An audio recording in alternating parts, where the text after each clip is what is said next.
السلام علیکم پیارے بچوں، کیسے ہیں آپ لوگ سب؟ امید کرتی ہوں آپ لوگ سب خیریت سے ہوں گے۔ آج کا ہمارا عنوان کہانی نویسی ہے۔ ورچوئل کلاس کی ہدایت کو سمجھیے اور اس پر عمل کیجیے۔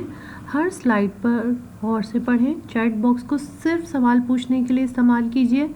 معیاری الفاظ میں اپنا کام پیش کیجیے۔ غیر متعلقہ بات جماعت کے آخر میں پوچھیے۔ آج ہم سیکھیں گے کہانی لکھنا تاکہ آپ بہتر انداز میں کہانی لکھ سکیں۔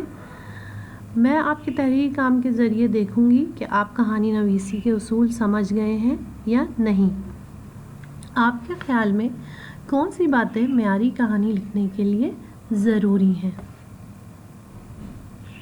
کہانی لکھنے کے اصول: خاکہ یا پلاٹ، مرکزی خیال کیا ہوگا، کہانی شروع کیسے ہوگی، اختلافات یا مسائل کیا درپیش ہوں گے اور ان کا حل کیا ہے اور اس سے کیسے نکلا جائے گا، ماحول، واقعات کب اور کہاں پیش آئیں گے، گرد و پیش میں کیا ماحول ہوگا، انداز، کہانی کس کی زبانی بیان کی جائے گی، کس زمانے میں بیان کی جائے گی، ماضی، حال یا مستقبل کے لحاظ سے جملے ہوں گے، قواعد کا خیال رکھا جائے گا، علامت وقف کا مناسب استعمال، ایک ہی زمانے کے لحاظ سے جملے درست، روزمرہ محاورات،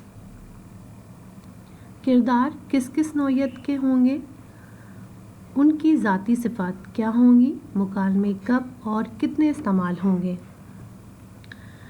اب یہ آپ کے سامنے ایک کہانی کا خاکہ ہے اور اس کے لیے ایک سرگرمی ہے کہ آپ کو کہانی کا آغاز میں نے دے دیا ہے۔ عالیہ بہت ذہین بچی ہے، اسے پڑھنے کا بہت شوق ہے، لیکن اس کے بعد میں آپ سے امید کرتی ہوں کہ اس کہانی کو آپ مکمل کریں گے۔ اپنا خیال رکھیے گا۔ اوکے، اللہ حافظ۔